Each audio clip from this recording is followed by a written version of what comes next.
Primeiramente, obrigado, Carissa, pelo convite. É a segunda vez, nesse caso a primeira, né? Porque no teu canal é a primeira vez que eu estou aparecendo. Olá para todos que estão assistindo e que bom que tem tanta gente que, pelo visto, gosta de assistir assunto terror durante horas e horas. Eu fico muito feliz em saber que no mundo eu não sou a única pessoa que gosta de passar tanto tempo assim, fissurado em terror. Que bom, fico feliz. E aí, antes da gente começar, fala um pouquinho do teu canal, comenta do teu canal, se apresenta aí para o que é que você faz, enfim. Bem, meu nome é André Guerra, como vocês estão vendo aí embaixo. Eu tenho um canal de crítica de cinema no YouTube faz 4 anos, fez agora em outubro 4 anos, de crítica de cinema. Muito, muito esporadicamente eu falo de série, mas é esporádico mesmo, tá? E é isso, assim, recentemente eu tenho feito algumas coisas no Instagram sobre terror, para interagir mais com as pessoas, já que eu não tenho tido tanto tempo no canal. E hoje eu lancei um vídeo com a Carissa no meu canal sobre o feminino no cinema de horror, que é um tema que me interessa muito, e como eu não estou aqui no meu lugar de fala, eu preferi chamar ela, que já gravou até um vídeo comigo lá no canal também, uns meses atrás, sobre lugar de fala. Para concluir a minha apresentação, eu sou jornalista, estou me formando esse ano, e o meu TCC é sobre o horror no cinema brasileiro, horror no cinema brasileiro. Então, assim, é uma coisa que está no meu dia a dia. De 24 horas por dia, o horror me acompanha. E aí, assim, a gente já conversou isso em todas as nossas conversas para a internet, a gente acaba trazendo sempre essa questão do estereótipo, do tropo e das coisas que são usadas dentro do terror, né? E aí eu queria fazer uma conversa, uma pergunta, na verdade. É muito engraçado porque eu já vi pessoas que defendem que tropo, clichê e estereótipo são a mesma coisa, ao mesmo tempo que eu já vi quem defende o contrário, que são coisas diferentes, que se parecem. Existem semelhanças, mas que são coisas levemente distintas. O que é que você acha disso?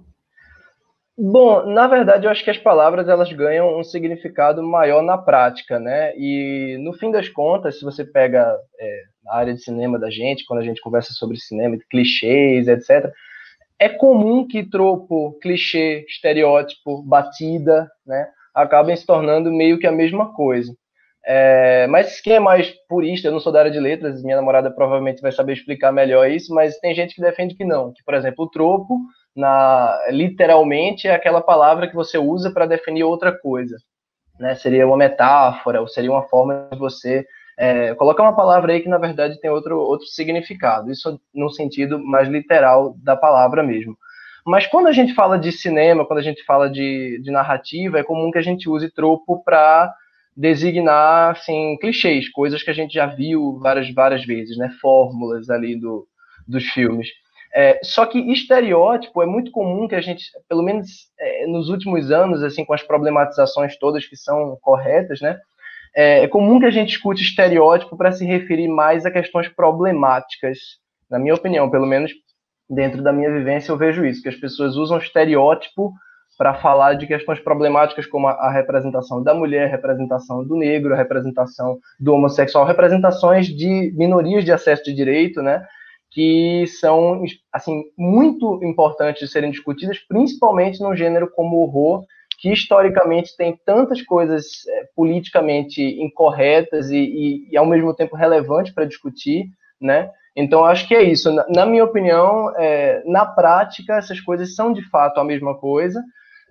Se você estiver falando assim de clichês dos filmes, né?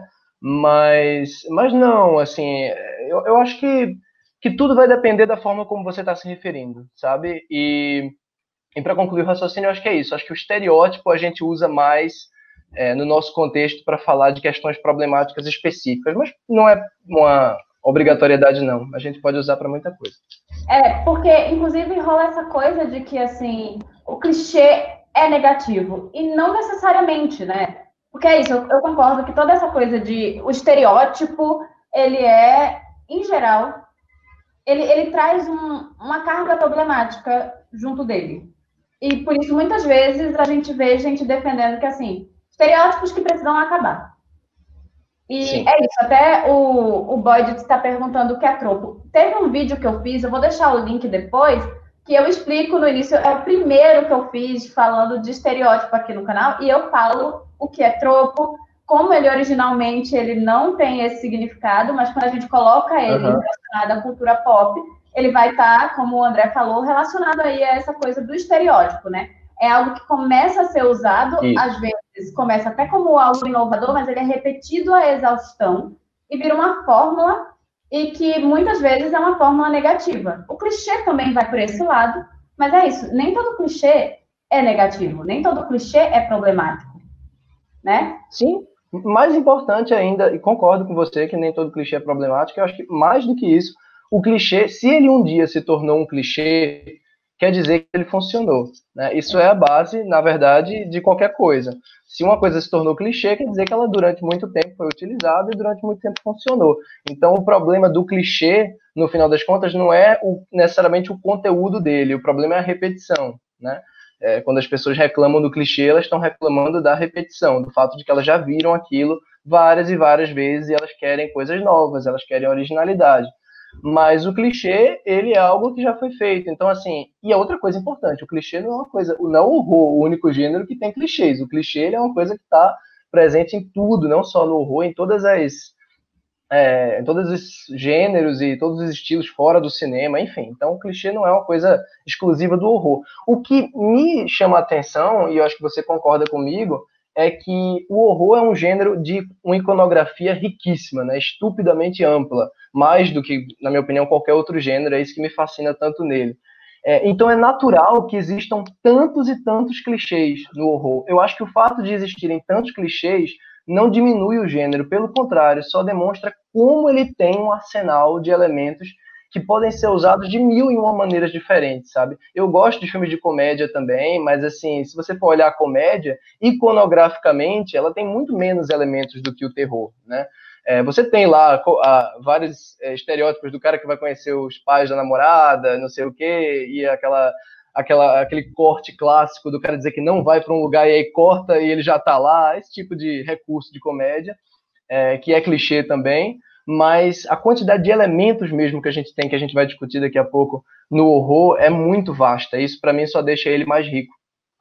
Sim, sem dúvida. Antes da gente continuar, olha quem voltou aqui. Vou deixar o convidado no meio. Oi, aliás. Eu ia lhe chamar para gravar um vídeo comigo. Em breve a gente faz isso. Bora combinar? Ai, meu Deus, ansioso. Vamos. Agora os convites já estão assim, ao vivo, ou seja, isso vai ter que acontecer. Sim. Com certeza. Com certeza. Não precisa de mês de horror para isso, não. Né? Antes da gente voltar, na verdade, já voltando, tem uma pergunta aqui. O clichê também pode ser um aliado, mas se você não trouxer nada novo ou subversivo, acaba caindo na armadilha de mais do mesmo. Vocês concordam com isso, assim? Enfim, vocês concordam com isso? Eu, ao mesmo tempo que eu concordo, assim, na base disso, eu acho que o clichê ele é um clichê por um motivo. E eu tava vendo alguns filmes recentemente e pensando muito nisso, assim, tem filmes que a gente vê e a gente já sabe exatamente o que vai acontecer, mas isso não torna eles menos efetivos por causa disso. E o que eu acho que é importante de você fazer é você conseguir seguir a norma do clichê de uma forma que não seja cansativa para o público. Então não é nem subverter necessariamente, é fazer uma coisa que a gente já estava falando em outras lives anteriores, que é você contar essa história a mesma batida dela, só que de uma forma razoavelmente diferente. Seja através de estética, seja através de narrativa em si. Então, eu não acho necessariamente que todo clichê precisa ser subvertido. Eu acho que tem muito filme que é clichê e que eu gosto, e que eu acho que não tem problema ele ser clichê. Eu acho que o grande problema em si é quando você faz o clichê do mesmo jeito que todo mundo faz. E eu sei que parece um pouco estranho falar isso, porque o clichê já é algo que todo mundo faz. Mas dá para você fazer os mesmos clichês de formas diferentes. Provavelmente ficou muito confuso, mas é isso. Eu concordo, eu vou completar quando você fala de estética, porque eu acho que assim, no final das contas, o que vai interessar para mim é menos o que e mais o como, né? Eu acho que a gente, como cinéfilo, como crítico, a gente se preocupa muito com isso, com observar como as coisas são filmadas e mais o que elas estão sendo, sabe, o que está sendo filmado ali. Se você pega, por exemplo, o Invocação do Mal, é um exemplo que me veio à cabeça aqui só porque na época eu acusei de ser muito clichê. O Invocação do Mal, ele é basicamente ele tem a mesma base, o mesmo setup, ele é aquilo que você já viu 150 vezes, né? Apesar de ser uma história real e tudo mais. Só que é filmado com um arrojo e uma criatividade, eu acho, o primeiro filme, pelo menos, e o segundo também, pelo James Wan, no caso, que, assim, parece que você está vendo aquilo pela primeira vez, sabe? Às vezes. Então, assim, no fim das contas, eu acho que o clichê ele pode sim ser trabalhado do mesmo jeito de sempre, concordo com o Gustavo nesse sentido, se ele for bem filmado, sabe? Se as coisas forem filmadas com criatividade, porque no fim das contas também não interessa o cara estar fazendo uma história nova se ele filma de um jeito burocrático, sem criatividade. Se a gente está falando de cinema, o que importa é a forma como tudo é filmado, né?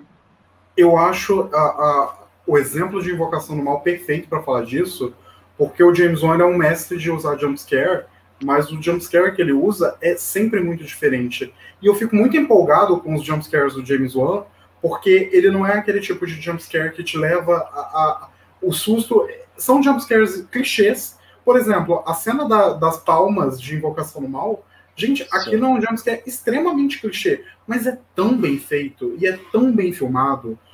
Ou a cena que as meninas estão achando que tem alguma coisa dentro do guarda-roupa, mas na verdade é a mãe delas que está possuída em cima do guarda-roupa. É outro clichê, mas o James Wan consegue transformar em algo inovador apenas com movimento de câmera.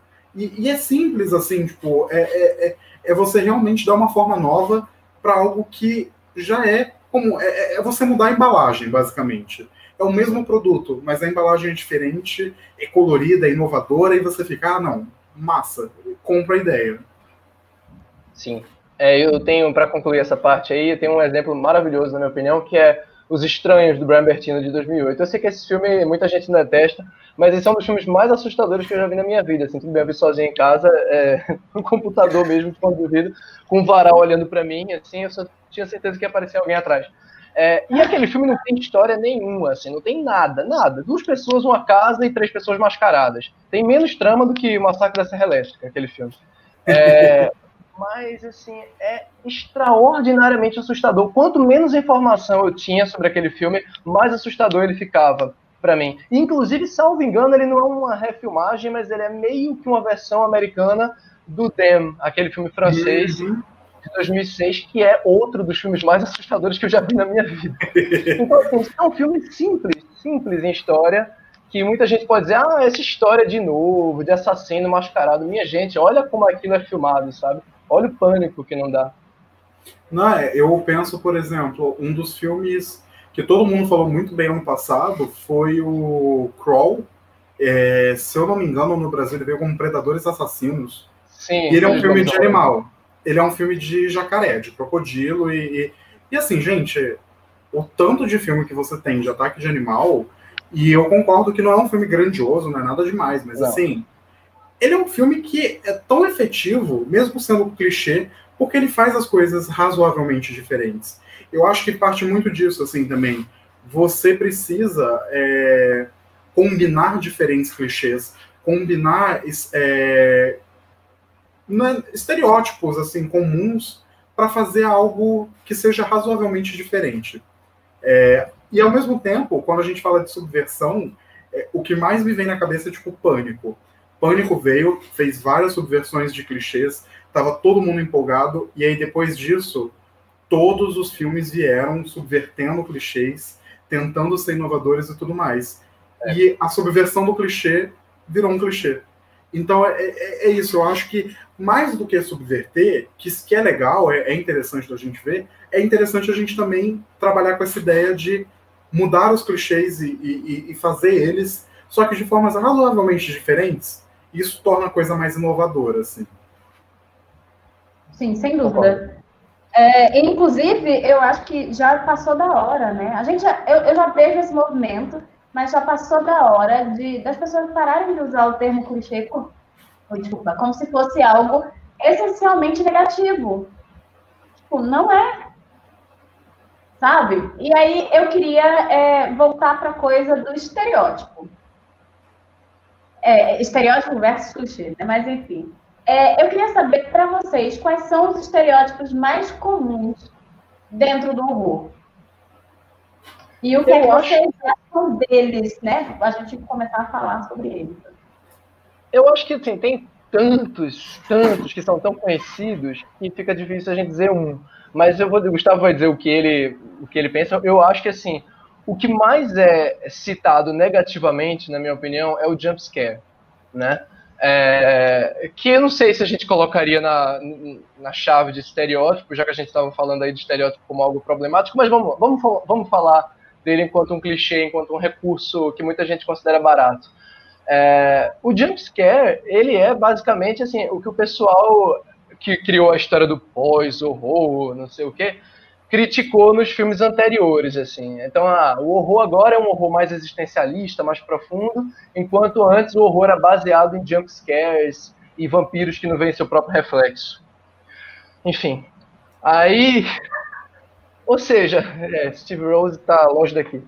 Mas, assim, então, o jumpscare, na verdade, ele foi demonizado durante muito tempo, e eu entendo, porque tem muita gente que não sabe usar realmente o jumpscare e usa basicamente para, como no Bruxa de Blair do Adam Wingard, que tem uma cena que o pessoal tá no meio da casa e chega uma pessoa, abre a porta e aquilo ali é um susto, porque o cara simplesmente abriu a porta e chegou ali. Entre outros casos, né?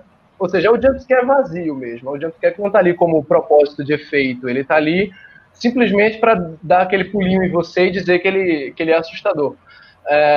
Mas o jumpscare tem tantas formas, assim, tem tantas maneiras de você usar o jumpscare, e você pensa que não é uma coisa de 20, 30 anos o jumpscare. O jumpscare existe desde o Psicose. Psicose é um dos jumpscares mais incríveis do cinema, assim. Quando o Abogard, sei lá, o cara está subindo a escada e vem aquela mulher ali com facão, aquela coisa grande de cima, né?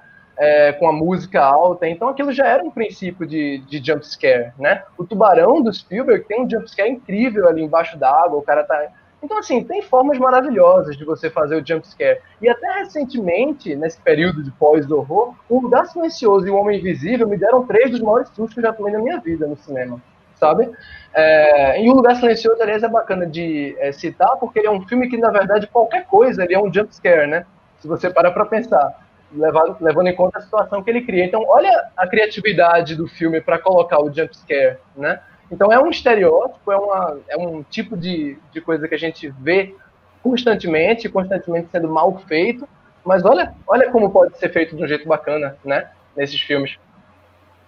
Eu acho até interessante você falar disso, porque quando eu paro para pensar em jumpscare, eu não sou o maior fã do mundo de jumpscare, mas eu não sou o maior fã do mundo de jumpscare gratuito, que eu acho que é o que mais se tem no cinema hoje em dia. Se você abre uma atividade paranormal para assistir, você vai ter 3 sustos reais e o outro é tipo assim, fulano abriu a porta do armário, o gato dele pulou. Sabe, eu acho que isso é problemático, e eu acho que é muito numa ânsia, assim, de querer causar susto e etc. E eu não sei porquê, mas na minha cabeça o que vem é aqueles trailers de atividade paranormal mesmo, que mostra o povo no cinema, e aí todo mundo pulando. A impressão que eu tenho é que jumpscare se popularizou por causa desse tipo de marketing. Mas, ao mesmo tempo, é engraçado porque eu estava pensando aqui como essa popularização extremamente genérica do jumpscare fez com que os jumpscares que são realmente bons se destacassem muito.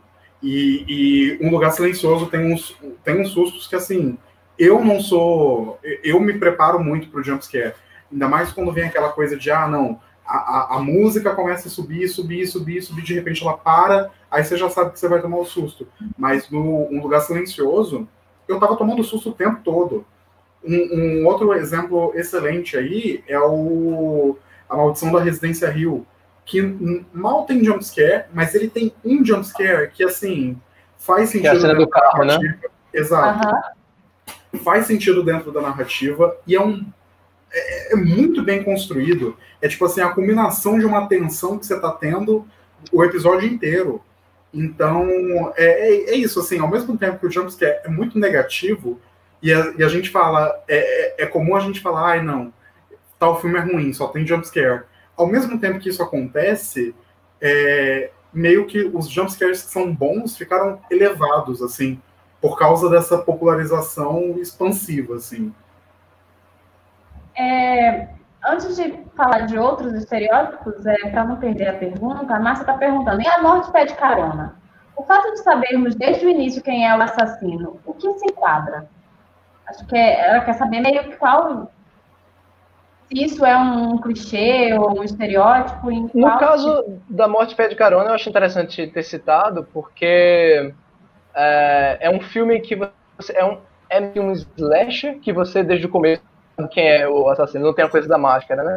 Mas é legal, assim, a morte pede carona, se vocês forem dar uma olhada, não sei se vocês já viram, mas tem um filme dos anos 50, da Ida Lupino, chamado Mundo Odeia-me, que é basicamente a mesma história de A Morte Pede Carona. A diferença é que não é um casal, né? São dois caras, assim, mas é a mesma coisa, a mesma coisa. E o Mundo Odeia-me não é um terror, mas, assim, é muito, muito tenso. É um noir muito tenso. O assassino, ele tem um olho meio fechado, assim, e toda vez que ele dorme, ele diz, você nunca vai saber quando eu vou estar dormindo ou quando eu não vou. Tem isso pra caramba esse filme. Fica uma recomendação aí, O Mundo Odeia-me, da Ida Lupino, que é, inclusive, a primeira mulher a dirigir um noir, salvo engano.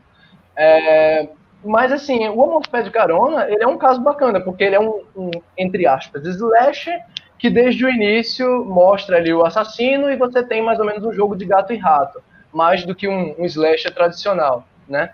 E eu gosto muito desse filme. Inclusive tem uma refilmagem com Sean Bean, que eu não desceu muito, não, mas o primeiro com Rutger Hauer é maravilhoso. Eu vi só a refilmagem, infelizmente. Sério? Eita! Então, né? Eu não vi a refilmagem, mas eu já tenho medo. Eu vi o original há muito tempo atrás. É um desses filmes que eu deveria rever, porque eu já perdi bastante, sabe, do que eu lembro. Assim, eu lembro pouco do filme. Enfim. Outro estereótipo, assim, que vocês consideram muito... porque, assim, eu fiz um vídeo com o André, eu falei de vários, né? Mas aí eu queria trazer, a gente já falou algumas vezes aqui... sobre isso, mas eu acho impossível não falar sobre isso, não falar sobre esse estereótipo, porque, enfim, porque eu estou estudando muito sobre isso. Final Girl. Porque já foi usado aí bastante. É muito problemático, tem que falar até cansarem, tem que falar. É isso. Vai ser um canal, assim, que eu postei até no Instagram. Essa semana, faz 2 dias, você sabe o que é uma Final Girl? Assim, a obcecada, entendeu?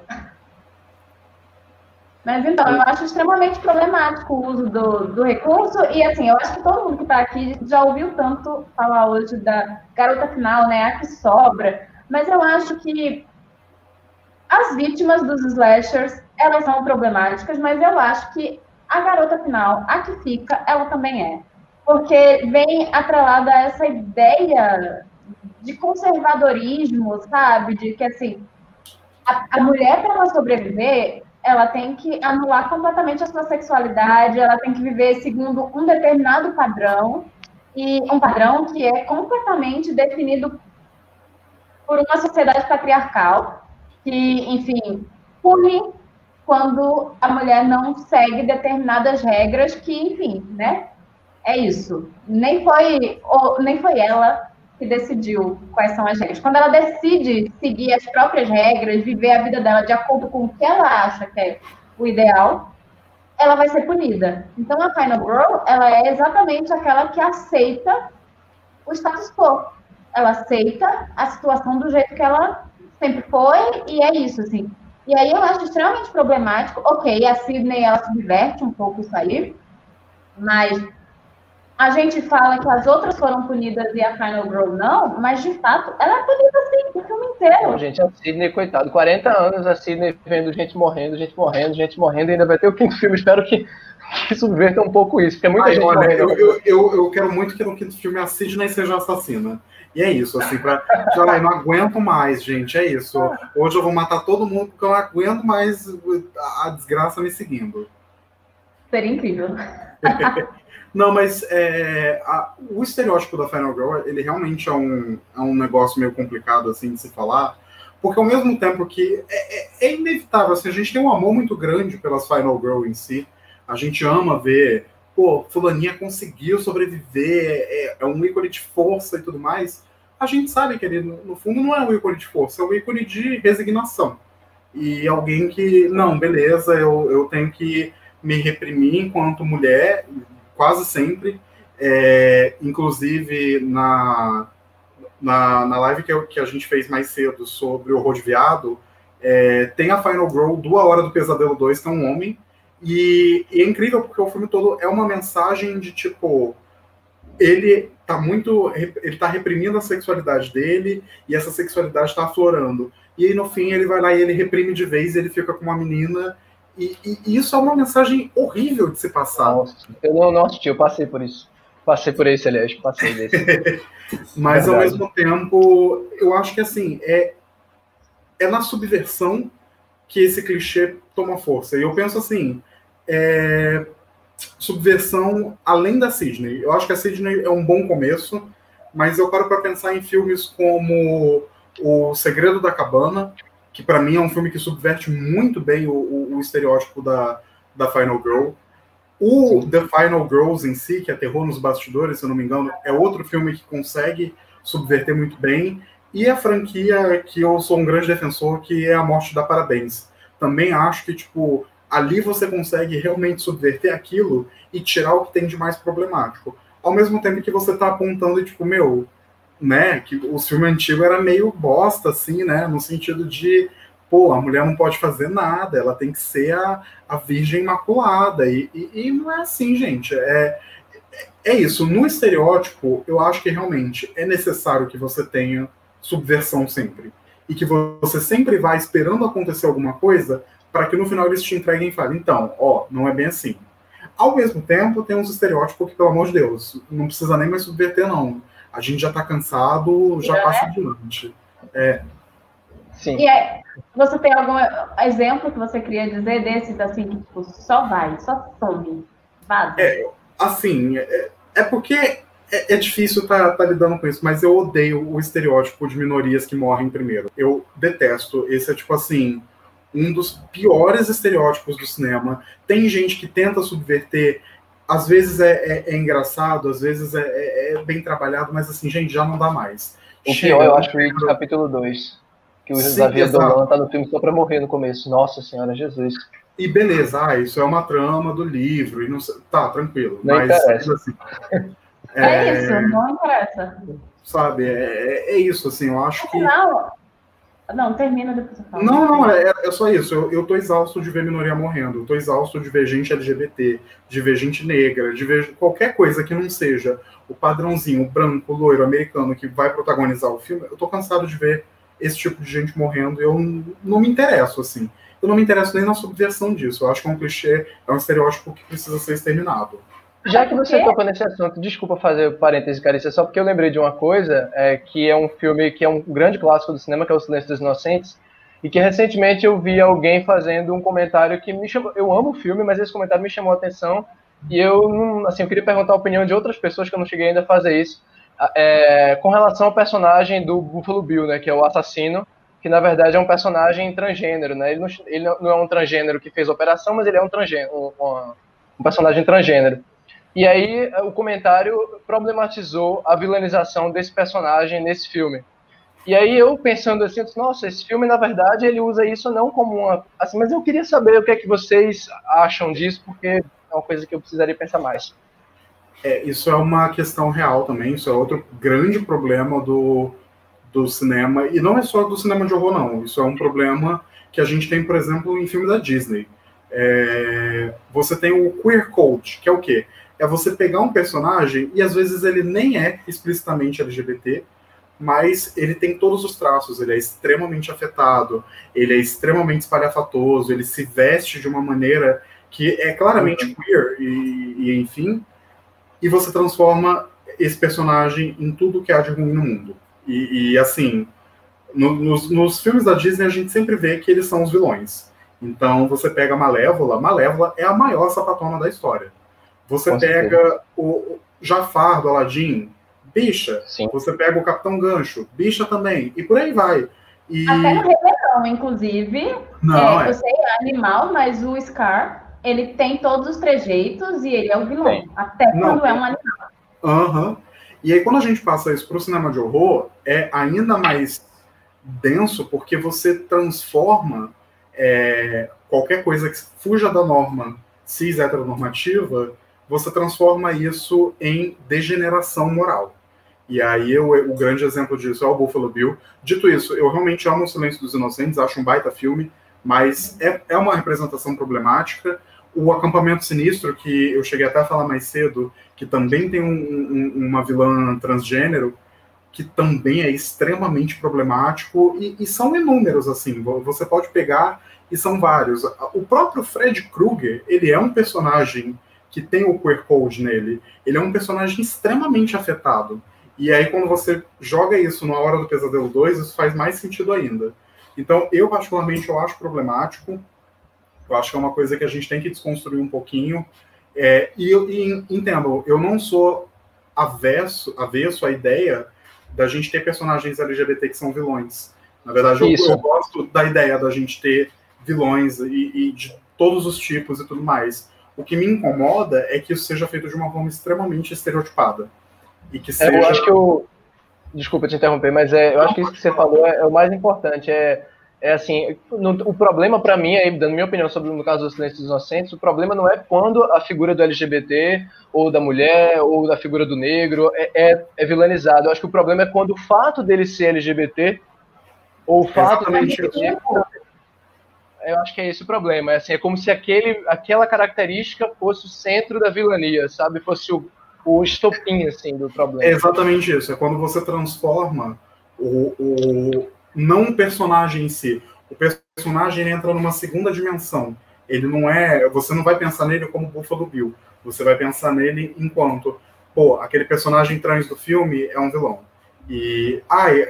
casualmente, aquele personagem se chama Buffalo Bill. Sabe? Eu acho que existem filmes que trabalham isso muito bem. Eu tava com um na cabeça, mas agora fugiu completamente a memória. Mas eu acho que o próprio Faca no Coração, que é um filme francês, é um diálogo francês, isso é bizarro, de 2017, 18. Mais bizarro ainda, porque é fora do tempo, né? Exato. Sim, um diálogo francês de agora, da idade, assim. E pior, a ambientação do filme é toda na indústria pornográfica gay, da França. Pois é, então assim, é uma verdadeira coxa de retalho. Mas eu acho que ele faz isso muito bem, de subverter essa noção de, o fulano de tal é ruim, mas ele é ruim porque ele é LGBT. Não, você tem um personagem LGBT, que é o vilão, mas ele é ruim por outros motivos. E ser LGBT é só mais uma característica. Sim. É engraçado porque a gente acabou indo para um outro lado. Eu ia comentar antes sobre a coisa a minoria que morre primeiro, porque, curiosamente, começou... Eu fiz até um vídeo aqui falando sobre o negro que morre primeiro. Mas o que aconteceu? Começava sendo o negro que morria primeiro, que veio antes da história dos filmes de terror. Isso tem a ver com a questão racial dentro do cinema, de modo geral. E aí, com o passar do tempo, começaram a tirar essas mortes dos negros, colocar ele como segundo, terceiro, e, enfim, deixar de ser o primeiro que morre, porque faz toda a diferença. E aí a coisa mais bizarra é que, vamos subverter mais um pouquinho. Aí deixa de ser o negro que morre primeiro, aí passa a ser o asiático que morre primeiro, e depois o homossexual que morre primeiro. E é sempre uma minoria, sabe? Então, assim, você está tirando o problema de um lugar, que era o problema racial, ali, e colocando em outro lugar, trazendo o mesmo problema, sabe? E aí, sim, é sério que vocês não conseguem fazer uma representação decente? Você pode matar a pessoa negra, você só não precisa, ela não precisa ter um filme único exclusivamente para morrer.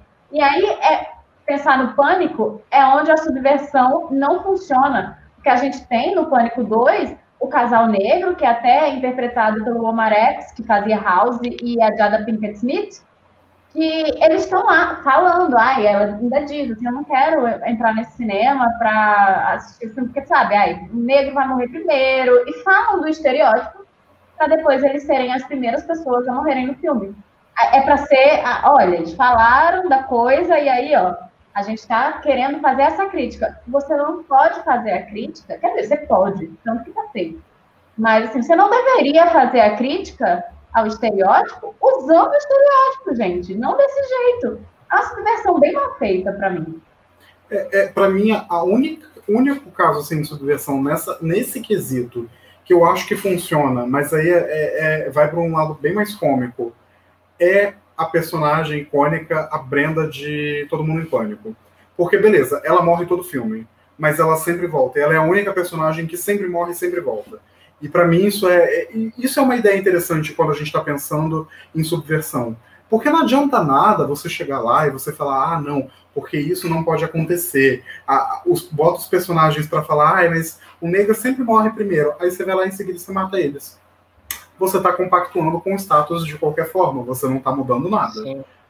Você só está reconhecendo. Pior do que isso é você fazer assim, usar a justificativa do mundo real, né? Ah, mas na realidade aconteceria isso em determinados lugares, porque determinadas pessoas são preconceituosas. Isso aí, você está se aproveitando do preconceito dessa realidade para transformar mais uma vez o sofrimento dessas pessoas em entretenimento, sabe? Exato. Sem criar realmente uma ideia sua em relação a isso, né?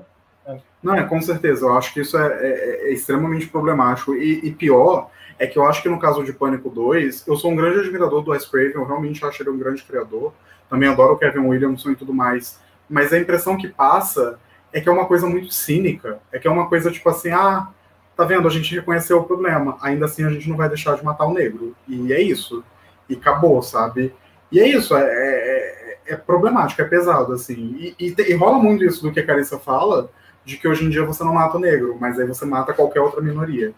E às vezes você faz personagens que são pilhas de minorias. Eu pensei agora no Incrível, Verdade ou Desafio, que você tem um personagem que é gay e asiático, e aí você mata ele de uma forma assim bizarra, só porque assim, só porque a gente pode. É engraçado que é impossível falar nesse filme sem dar uma risada, né? Goste ou não. O pior é que eu defendo esse filme, mas isso eu não defendo, não. Ai, gente, esse filme pra mim foi uma grande experiência de comédia num noitão de cinema de terror. Então, eu comecei meu noitão, minha maratona de madrugada vendo esse filme. E aí, assim, nossa, comecei bem, ri muito. Susto, não é levar susto. Eu só ganhou um Director's Cut, né, esse filme. Alguém me explica qual a necessidade dessa bomba? Desculpa, Gustavo, mas assim, esse filme é uma bomba. Amiga, olha, eu vou defender um negócio aqui que é o seguinte: se Liga da Justiça do Zack Snyder merece. Isso eu concordo. Truth or Dare merece com certeza. Não tenho dúvida. Também acho. Até não porque, tenho dúvida. Nossa, verdade, é o desafio e Liga da Justiça. Com certeza. Muito Liga da Justiça bem, é muito mais terror do que Verdade ou Desafio. Me assustei muito mais com aquele. Nunca mais queria passar por aqui. Mas aí eu queria entrar em outros estereótipos, assim. Eu queria muito falar do estereótipo da mãe que não é a mãe. Vocês sabem desse estereótipo do cinema, do horror? Boa Noite, Mamãe seria um caso, só que não é exatamente. Era exatamente. Sim, era exatamente o filme que eu ia. Tem também o Voz que não são a voz, né? A visita. Ah, tá, enfim, então beleza. Então eu conheço. Ok, agora eu peguei a. Antes de dormir, com a Nicole Kidman também, tem o marido que não é marido, essas coisas assim. Acho que é por aí, né? É por isso, por essa linha. Chamam de a mãe que não é a mãe, é porque assim, a gente traduz do inglês, né, gente? Não achei nenhum equivalente em português, então peguei o nomezinho do inglês e eu mesma fui lá e traduzi. Mas não necessariamente é a mãe, é como a história do negro que morre primeiro, chamam de um negro que morre primeiro, mas na verdade hoje em dia o estereótipo já é uma coisa minoria. muito... Sim. E aí, assim... No caso do Boa Noite, Mamãe, eu não gosto muito desse filme, na verdade. Eu até gosto mais do novo filme dos diretores, o The Lodge. Eu achei um filme bem mais... Assim, a ambiguidade dele funciona bem melhor pra mim. Boa Noite, Mamãe chega um ponto que você diz, você ainda acha que você vai me surpreender, meu amigo? Em 2014? Mas, assim... Mas esse é um caso que você tem essa coisa mesmo do... mãe que não é a mãe. Mas no final das contas, é a mãe. Eu não sei se entra nessa linha aí. Mas A Visita do Shyamalan entra, assim, no filme que usa mais uma vez esse clichêzão aí. Foi outra decepção que eu tive com A Visita, apesar de eu saber que ele tá virando cult aí, como toda a obra do Shyamalan. ele até bombas, assim, estão virando cult, tudo bem, eu respeito. Mas, assim, então, no caso da Visita, eu acho que faz sentido colocar nesse tropo. Eu acho que é um filme que não usa bem esse tropo, esse estereótipo do avô que não é avô, mãe que não é mãe. Mas, não sei, Gustavo, diz aí outro exemplo, porque estão se esgotando aqui na minha cabeça. O pior é que eu compreendo esse exemplo, mas eu não consigo dar... eu não consigo dar exemplos dele. Eu compreendo o estereótipo, eu não consigo dar exemplos do estereótipo. Mas, para ser bem sincero, eu não acho que seja um estereótipo que me incomoda, não. Eu lembrei de um que me incomoda bastante e que também está relacionado com Boa Noite, Mamãe. Que eu não sei se esse é o nome oficial desse estereótipo, mas é o estereótipo Clube da Luta. E eu acho que... tá. Sim, tá. Eu não vou falar... Tipo aspecto só do horror, né? Isso existe em vários lugares, assim, mas a gente tem, na verdade, esse estereótipo desde o Gabinete do Dr. Caligari, que é um... Caligari, exato. E aí a gente foi tendo com o passar dos anos. O Boa Noite, Mamãe tem uma virada dessa. Gente, se vocês sacaram qual que é esse estereótipo, então, tomando spoiler, eu sinto muito. O Caligari é antigo, a gente não tá dando o spoiler central. Já venceu, gente. Ele criou esse estereótipo. Ele criou esse. Nossa, mas é isso. Eu fico extremamente impressionado, assim, quando eu vejo um filme desses e eu fico, caramba, mas 2020 e o pessoal ainda tá fazendo esse tipo de filme. É que eu lembrei agora de um filme péssimo aí do Johnny Depp, né, canceladíssimo, mas o Janela Secreta, que também tem um negócio desse, e que eu acho muito brega, assim, é um estereótipo brega, sabe? É um negócio, ai, gente, pelo amor de Deus, a gente já avançou isso. Não tem pra que mais. Ficou meio datado, né? E acho que são poucos os diretores roteiristas que conseguem fazer isso parecer novo hoje. Tem um exemplo de 2010 que eu considero um filme de terror, tá? Que é o Ilha do Medo, do Scorsese. Eu considero um filme de terror herói, assim. Mas ele não é exatamente... É um filme de twist do tipo, estou louco e na verdade tudo tem a ver comigo e não com os outros e tal. Mas que eu, com 11 anos de idade, fui pego de surpresa. E aí revi muitos anos depois, e aí notei, nossa, realmente, assim, sabe, é uma coisa que você vê que aquela história só poderia acabar daquele jeito, que é baseado, no caso, no livro do Dennis Lehane, não é um roteiro original. Mas é uma história que faz todo sentido acabar desse jeito. Você não sente como um recurso fechado, do tipo, vamos surpreender mais uma vez as pessoas com com esse tropo aqui. E tem vários exemplos, realmente, como o Gustavo falou, tem muitos exemplos. E o Boa Noite, Mamãe me irritou porque, realmente, de um filme austríaco, eu esperava uma coisa muito mais original, muito mais arrojada, e com 5 minutos de filme, estava escrito na testa de um daqueles gêmeos ali, eu não existo. Bom, agora o spoiler tá dado. Agora eu pensei assim, nossa, que spoiler! Mas uma coisa, isso entra no que você até tinha me falado, né, André, no plot twist da pessoa louca, né? Sim. E aí, isso me lembrou que a gente fez uma live sobre filmes britânicos. E aí, tem um filme que eu assisti que tinha esse tropo. E é muito comum nos filmes dessa época, assim, da Hammer, a história da pessoa que entra num sanatório e, enfim, sabe? Tem um plot twist que, na verdade, o louco... quem está ali investigando a situação, enfim. Eu acho que, na verdade, é um negócio que hoje eu acho que usa até menos, mas sei lá, acho que década de 80, 90 usaram muito isso, até além do terror, assim, tipo, tinha muito. Não, o final da década de 90, particularmente, foi assim, 99 foi o ano das reviravoltas em relação a personagens principais, né? O Sexto Sentido, que não tem o lance da loucura, mas tem essa coisa do personagem principal, na verdade, ser o que ele achava que outros eram, né?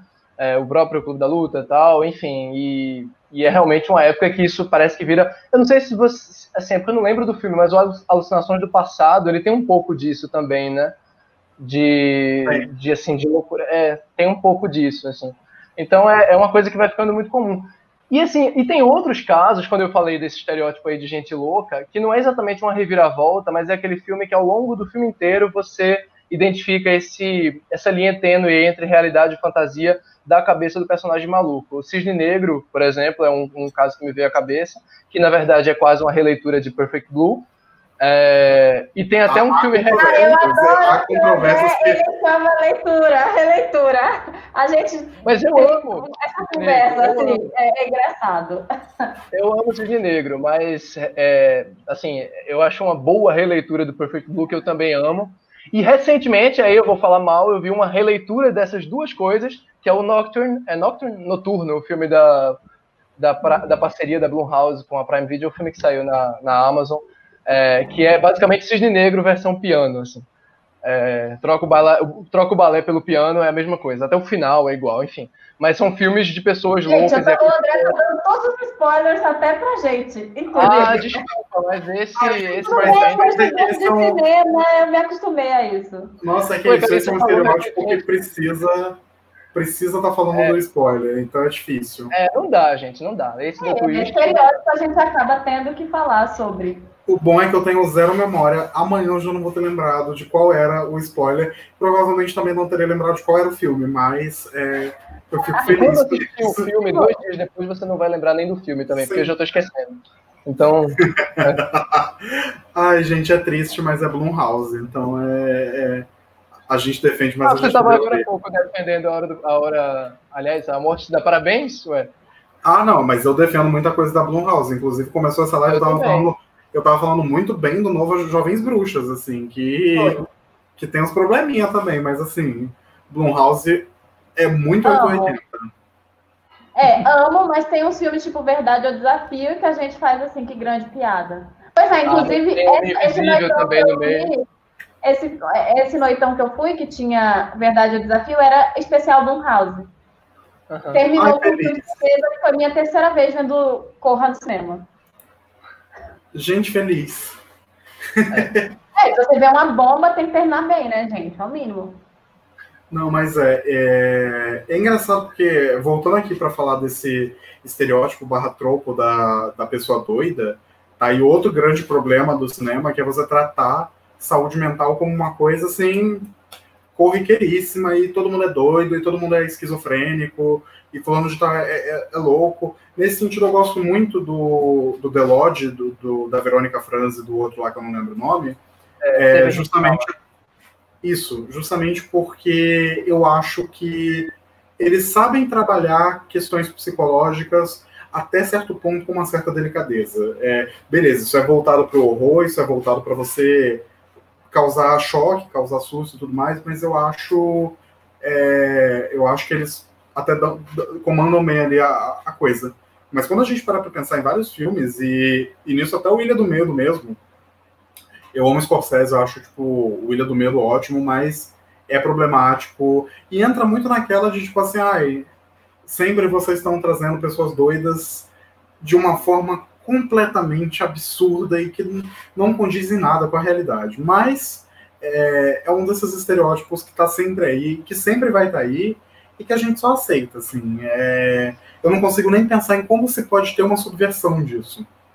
Eu acho que o Fragmentado é o pior exemplo, nesse caso aí que você falou, de trabalhar a coisa da loucura de uma maneira assim, completamente distorcida. Aliás, ali pega um bocado de tema delicado, que é tipo a pedofilia no final do filme, ser meio que um twistzinho do tipo, a personagem é meio que pura porque ela foi abusada, ou ela não mereceu ser assassinada porque ela já passou por aquilo, ou seja, ela já é deformada. Aquele filme é muito problemático, eu acho, nesse sentido de trabalhar a loucura, e é um caso de terror também que lida com isso. Mas o The Lodge, eu acho um bom exemplo, porque ele... eu não amo o filme, não, acho que ele tem uns problemas ali no terceiro ato, acho que ele não sabe muito onde despejar toda a água que ele acumula, mas a maneira como ele se resolve, assim, mostra justamente quão delicada é essa questão mental, assim, porque sem spoiler, porque esse é muito novo, sem spoiler, mas é um filme sobre como você mexer com certas coisas que estão ali à flor da pele, podem desaguar em tragédia mútua, assim, sabe? Eu acho que esse filme ele consegue lidar com essa questão da loucura de um jeito mais inteligente e mais sensível. E aí eu queria entrar em outro estereótipo, né? Que que são, na verdade, as Screen Girls. Olha o momento de falar de Screen Queens. Não, eu não vou falar porque eu não gosto. Mas, assim, o que é que vocês acham desse estereótipo? Que também é outro clássico, tipo as Final Girls, né? É bem controverso, assim, porque é isso, as Scream Queens, elas estão dentro desse imaginário de você ter mulheres que são protagonistas e que estão passando por tudo aquilo, e são filmes geralmente muito punitivistas, assim, é uma coisa bem pesada, ao mesmo tempo em que a gente ama uma Scream Queen, a gente bate palma, sei lá, para Janet Leigh em Psicose e tudo mais. E, gente, só fazendo uma diferença básica, assim, a Scream Queen não necessariamente é uma Final Girl. Ela é uma mulher que está ali e que ela grita e ela é lembrada pelos gritos. E ao mesmo tempo que eu Muitas vezes acho... consideram elas histéricas. Sim, sim, isso. E por mais que eu ache, tipo, pô, a gente tem a Jamie Lee Curtis fazendo uma excelente Scream Queen em Halloween e tudo mais, eu acho que é outro estereótipo extremamente negativo, porque é o estereótipo que, assim, parece saído da boca do Dario Argento. É o tipo de estereótipo que, olha, a gente gosta de ver mulher sofrer.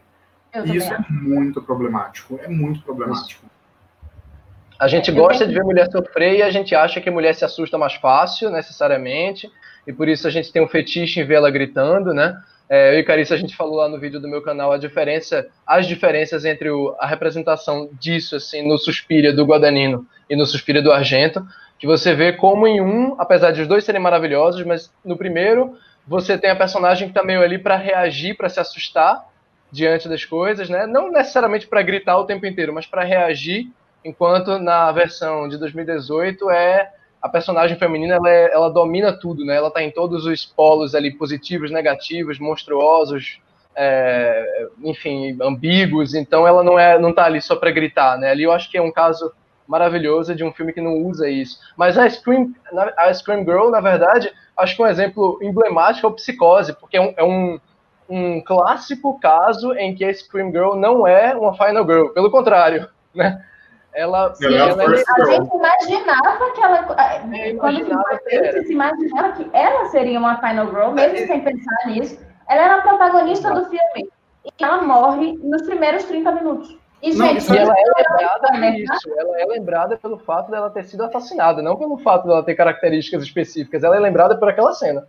Né? Não, e o mais engraçado de tudo é que assim, a gente espera que ela seja a Final Girl tendo um conhecimento atual, porque na época que o filme foi lançado, nem existia Final Girl. É tipo assim, é engraçado observar como o filme muda a partir da sensibilidade de cada tempo. É porque a coisa, assim, o termo Final Girl, ele veio ali, acho que no meio da década de 80, né? No final da década de 70, na verdade, com o livro lá da Chainsaws. Enfim, eu sempre esqueço... Eu esqueci o nome dela, mas foi uma mulher, né, que estabeleceu esse termo. Eu acho que, na verdade, cara, isso foi um pouquinho depois, acho que foi no final dos anos 80, depois de muitos slashers, que eu acho que se identificou isso. Porque no final da década de 70, o slash ainda não estava tão, né, em alta, assim, ele estava começando a se estabelecer, e aí no final dos anos 80 vem essa autora que é maravilhosa, mas eu esqueci o nome dela, que gato.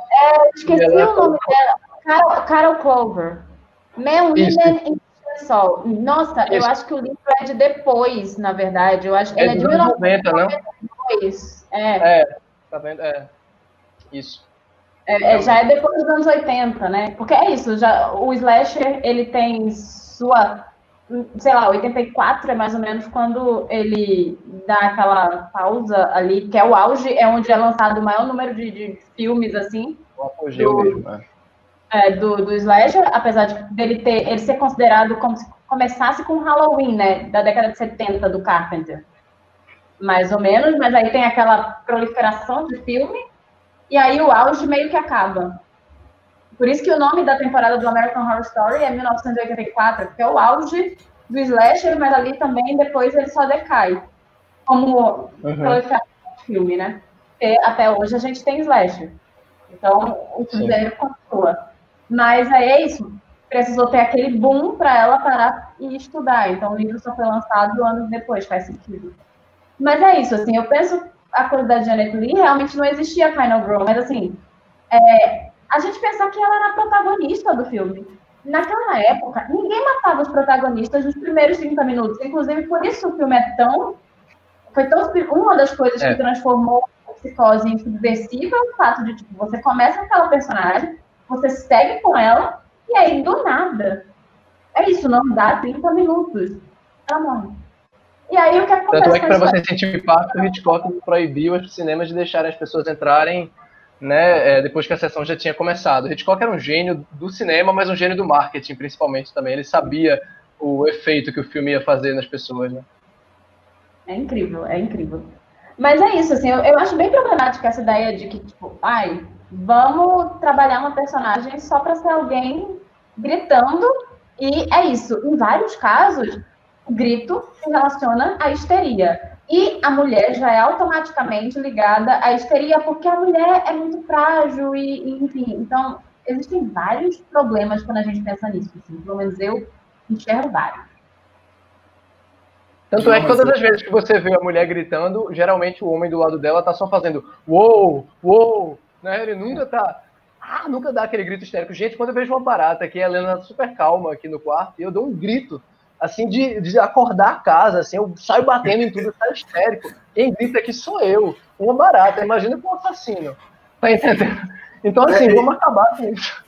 E eu acho que chega a ser um estereótipo que chega... Pra mim, isso quebra muito a noção de filme, assim, porque não só quando você tá vendo um assassino, mas, por exemplo, filmes que lidam com tortura e que lidam com mutilação em si. Você vê a mulher perde uma unha, ela tá gritando, berrando loucamente. O homem pode perder a perna e ele vai estar tipo... E na realidade não é isso, gente. Mulher tem parto. Mulher aguenta dor com muito mais facilidade do que homem. E não é uma piada, é real. Homem sente qualquer dorzinha, ele fica desesperado. Mulher... Realmente. sentir dor. Então tem todo um processo, até a coisa da puberdade da mulher, ela vem com dor. Então, assim, gente, não faz o menor sentido. Eu não vou gritar por qualquer dor que eu sinta. Sabe? Não, eu acho que entra muito nisso, assim, é pelo prazer da tortura, pelo prazer de ver mulheres sofrendo. Isso é muito problemático, é um fetiche que precisa ser, assim, completamente subvertido. Você quer subverter esse negócio? Põe homem pra gritar, mas pra gritar loucamente no filme. Eu veria um filme assim. Tem um filme assim, se chama Hora do Pesadelo 2. É incrível, vocês precisam ver, e é isso. Quem sabe um dia. Eu tô vendo que o tempo da gente está ficando curto, mas eu queria trazer rapidamente aqui para comentar um clichê que pouca gente fala, mas assim, que eu acho tão irritante, e que o meu filme preferido começou, que é o clichê da pessoa que vai pedir ajuda, a pessoa que está em perigo vai pedir ajuda e acaba pedindo ajuda a alguém que está em conluio com o perigo, com o assassino, com o que quer que seja. Isso é tão comum. O Bebê de Rosemary é o meu filme preferido. Eu falei pra Carícia essa semana que não tem jeito, eu sempre arrumo um jeito de colocar o Bebê de Rosemary na conversa. Se o assunto for Halloween, então não tem como não colocar. E ele tem uma cena que pra mim é uma das cenas mais tensas do cinema, que é quando a personagem vai pedir ajuda a um médico, e esse médico bota ela pra dormir, enquanto ela tá dormindo ela sonha lá com o bebê dela. É uma cena bem triste, assim, bem angustiante, e aí aparece o médico tá em conluio lá com a seita de bruxos, etc. É uma cena que já foi copiada tantas vezes, mas tantas vezes. No próprio Boa Noite Mamãe, tem uma cena que os dois pirralhos saem da casa e vão lá pedir ajuda a uma pessoa que traz de volta para casa. No A Cura, que é aquele remake de Ilha do Medo misturado com Drácula, tem também uma coisa de vamos sair daqui, fugir, encontrar alguém que vai nos levar de volta, sabe? Isso é uma coisa que eu acho que precisava ser revista, assim, porque só no Bebê de Rosemary funciona, só o Polanski pode fazer, mais escroto que ele seja, desculpa o palavrão. Só ouve verdades. Tipo, chamar o Polanski de escroto é até ser simpático. O palavrão aí foi falar o Polanski. Foi palavrinha, né? Foi palavrinha. Sim. Não, mas então... Esse é um estereótipo que eu também... É difícil, gente, porque eu fico muito revoltado quando eu tô vendo um filme e existe uma coisa assim e eu caio. Eu fico muito, nossa, mas mas eu já passei tanto por isso, eu não devia estar passando de novo. E eu fico muito, muito bravo mesmo, sabe? Mas é incrível. O pior é que só agora, com você falando, que eu percebi que isso é um estereótipo comum e que acontece muito. Porque até no saco de ferro elétrica tem. Sim. É complicado. Mas o que você acha, Carissa? Ai, gente, já deu. Entendeu? Tem uns estereótipos que, pra mim, eu fico assim pensando, por que a gente ainda tá vendo sendo usado, sabe? Porque é óbvio, sabe? É aquele tipo de coisa. Ok, eu entendo a lógica de que, assim, certas coisas são óbvias e elas funcionam. Mas certas coisas, para determinado, tipo, em filme de horror, tira metade da sua vontade de ver aquilo, porque, ok, já sei o final do filme e por que eu tô vendo isso? E tem coisas que são muito pequenas, gente. Por exemplo, o cachorro. Por que tem que ter um cachorro? Eu amo o Babadook com todas as minhas forças, eu acho o filme perfeito. Tirava aquele cachorro, ficava mais perfeito ainda. Por que tem que ter um cachorro? De novo, você sabe que o cachorro é o estereótipo mais rasteiro que existe, e parece que eu acho que tá virando uma piada interna dos diretores, só pode, porque assim, deve ser uma brincadeira. Gente, bora botar o cachorro, porque assim, é um folclore, isso não pode faltar, né? Tem uns estereótipos que a gente falou aqui que eu acho bem provável que o pessoal pense assim, gente, vamos colocar de novo, porque faz parte do folclore, mas não vamos fazer isso com estereótipos tão problemáticos quanto Final Girl, Morte à Minoria, sabe? Deixa o cachorro, mas não faz aquilo de novo não, por favor. Meu conselho. É engraçado, porque cachorro já virou uma coisa que é além do terror. Eu lembro que eu tava vendo aquele Alita, do Robert Rodrigues, e tem um cachorro no filme que eles matam de uma forma muito cruel. E eu fico, gente, por quê? Esse nem é um filme de terror. Por que estão matando cachorro? Eu vou te dizer uma coisa. Em filmes sem ser de terror, gatos morrem o tempo inteiro. Um negócio que eu faço, eu fico tão horrorizada. Pais e mães de gatos ficam muito mal com isso, gente. É muito absurdo. É incrível como maltratam gato. Por que fazem isso? Eu tenho gato. E às vezes fazem por comédia, o que mais me irrita, assim. Terrível. Porque, tipo, todos os três criam gato. Os três. O Gustavo também tem gato. É verdade. O Gustavo tem gato. Mais de um, né? Eu tenho 2. Eu tenho 2 também, eu sei como é. Eu sou a única que só tem um. Ai, Carissa, eu acho que você tem que pegar outro pra gente poder ter... Ser igual, eu preciso ter uma outra realidade. Eu tenho que ter uma segunda pessoa para viajar comigo, porque se eu passar 3 meses fora de casa e tiver que levar o gato, eu só posso levar um. Vou fazer isso como? Ou alguém para cuidar dos 3 meses que eu ficar fora e garantir que eles não vão morrer. É saudade. Porque carente como o meu gato é, meu Deus. Sim, e o meu gato de Carissa são gêmeos, inclusive. São gêmeos nascidos em lugares diferentes, porque são iguais. São idênticos. É muito fofo. Mas tem algum último estereótipo que você queira trazer, André? Eu, na verdade, tenho um estereótipo que eu amo, que na verdade que é o da criança macabra, que na verdade é um clichê bem anos 60, 70 no horror, né, principalmente nos Inocentes e no Aldeia dos Amaldiçoados, que eu acho que são os filmes que meio que são precursores nisso, né, e os dois são muito assustadores nesse ponto, assim, das crianças. Os Inocentes não é tão focado no perigo que as crianças representam quanto a Aldeia dos Amaldiçoados, mas eu acho que justamente por isso ele fica tão assustador, porque aquelas crianças são realmente inocentes o tempo inteiro, e isso deixa elas mais assustadoras. E A Profecia, do Richard Donner, de 76, é assim, o filme de todos os tempos, né, nesse sentido. É a criança pura e doce que não é agente do terror, mas que é catalisadora de tudo que acontece. E eu acho maravilhoso. E até hoje se traz, assim, essa coisa da criança assustadora. Aí sim, é um estereótipo problemático, que é numa órfã, que tem uma coisa de... Enfim, que é um filme meio errado em muita coisa.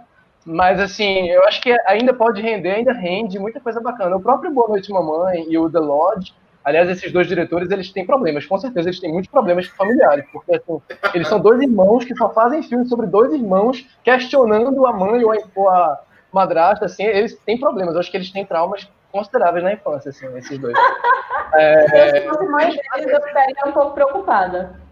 Com certeza, mas eles fazem isso bem. Eu acho que eles fazem isso bem, de trabalhar a coisa da criança macabra. É um estereótipo que eu gosto, porque criança é uma coisa que me assusta, às vezes. Eu gosto de criança, mas me assusta. Mas isso tem muita aquela relação de dualidade, né? De você pegar algo que é tão puro e que é tão inocente e você transformar aquilo na coisa mais maligna do mundo, assim. De certa forma, isso aconteceu durante muito tempo com mulheres, e você tinha a mulher como um sinônimo de pureza e de... Hoje em dia eu acho que isso está diminuindo um pouco, ainda bem, né? Vamos parar de ter uma consciência de 1920, mas eu acho que com criança ainda funciona. Eu tenho pavor de qualquer criança que seja endemoniada, é vampira, é fantasma. Nossa, botou criança no meio e a criança é macabra, eu tô correndo. Eu tava revendo o Orfanato esses dias, e é engraçado porque as crianças, tipo assim, são fantasmas, elas não são maléficas, elas não são malignas nem nada, mas, gente, eu fico apavorado. Eu fico extremamente apavorado com aquilo. Eu fiquei apavorado. Ele é um filme muito, muito assustador, que vai, no bom sentido, se diluindo, né? Porque o final dele é mais bonito do que assustador. Mas é um caso em que, sim, ele trabalha isso, assim, das crianças que, mesmo sem intenções maléficas, dentro daquele contexto, elas ficam medonhas, né? Quando a personagem encontra os ossos ali no meio, nossa senhora, assim, aquilo já me arrepia. Não dá, mas eu arrepiei aqui. É incrível. Os outros também têm isso de criança, criança que não é maléfica, mas que, né? Que parece que tem um contato.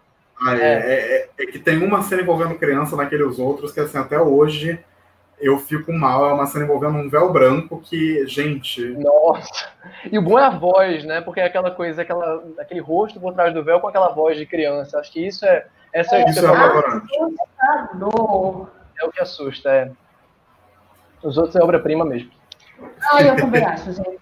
Eu não quero nem falar dos outros, porque a gente fez uma live semana passada e tava eu aqui enlouquecida, falando como esse filme é maravilhoso, como eu amo esse filme. E esse é outro exemplo, né, de um filme que usa, na verdade, um tropo de reviravolta que já foi usado no próprio Sexto Sentido, de 2 anos antes, mas ele, na minha opinião, usa de um jeito ainda mais incrível, sabe? Porque ele é filmado com tanta elegância. Ele tem, inclusive, um outro estereótipo, que é o do jumpscare falso, né? Daquela figura que aparece que, na verdade, não era nada. E ele faz isso da melhor maneira possível, assim. Quem assistiu o filme lembra que tem uma cena que a personagem tá ligando o castiçal lá e aparece atrás dela uma coisa... Quando ela liga a luz, ela vê o que é, assim, na verdade. E é de uma elegância a maneira como o cara filma aquilo. Quer dizer, é incrível. O cara pode estar falando da história mais básica que já existiu no terror, mas ele faz aquilo de uma maneira espetacular. Espetacular. Sim. Eu acho que é isso. Eu queria agradecer ao André por ter vindo, por ter topado. Me chame mais. Também. Aí, ó, a gente já sabe que pode chamar ele outras vezes. Isso aqui foi experimento com todo mundo, pra gente saber quem que a gente vai chamar de novo. Aquelas. E, enfim, já era uma pessoa que eu queria que viesse aqui no canal. A gente chegou a gravar, né? Mas o vídeo ainda não foi ao ar.